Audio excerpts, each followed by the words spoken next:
A serial killer has a city frozen in fear after brutally raping and murdering 10 women in 8 months. And police are frantically trying to catch the psychosexual maniac before he can strike again. But there are 2 women who would miraculously survive his brutal attacks. He was choking me so bad I was screaming, and then I just lost consciousness. One, his long-suffering ex-wife. The other, a brave teenager who outsmarted the beast and led police to his door. I had to give him a sense of control, at the same time manipulate him to get my life back. Bobby Joe Long became Cynthia Brown's first love when they were both young teenagers growing up in Miami. You know, he made me feel like I was $1 million. Cindy told me that Bobby Joe had a magic touch. The touch would just give you goosebumps all over. She could never have imagined Bobby Joe was a serial killer in waiting, and the childhood sweethearts were married at the Florida Air Force Base where Bobby Joe was stationed. Why did you decide to marry Bob?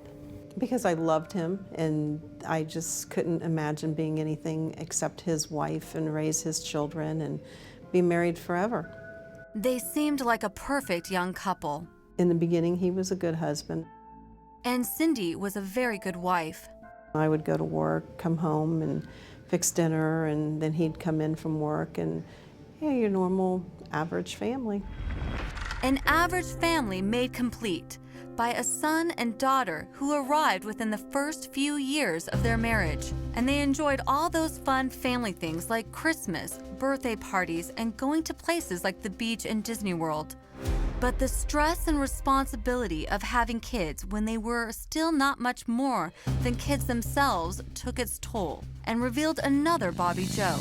Then he suffered a major head injury in a motorcycle accident. Cindy says that's when Bobby Joe suddenly changed from loving father and husband into the overbearing boss of everyone. He would tell me what to do, what to eat, what to wear, you know, how to act. And being young and thinking, okay, I guess this is how it is, you know, I kind of went along with it. That soon escalated to verbal and physical abuse. He got to the point where he would start smacking me in the face or smacking me in the back of the head. And Cindy says Bobby Joe kept getting increasingly more violent. 2 or 3 different times he choked me so bad that I lost consciousness. Finally, the last straw.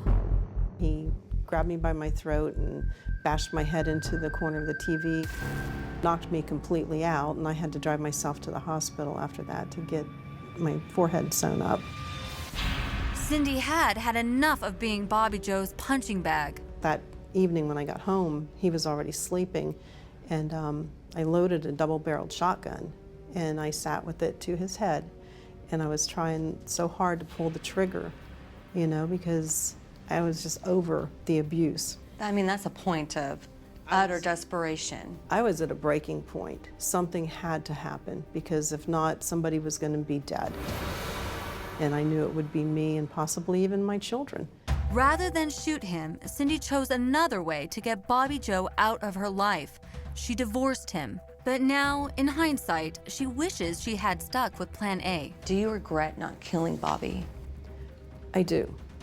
And for the longest time, I went through some really horrible stages myself, thinking if you would have killed him, 10 women would still be alive.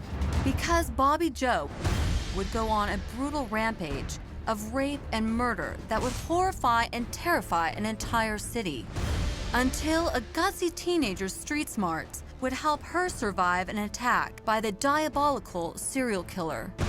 I don't want someone else's blood on my hands, so I didn't run. Next, the nightmare a brave young Lisa Noland endured to help bring Bobby Joe Long to justice. But for the next 26 hours, my surviving instincts were going to be tested.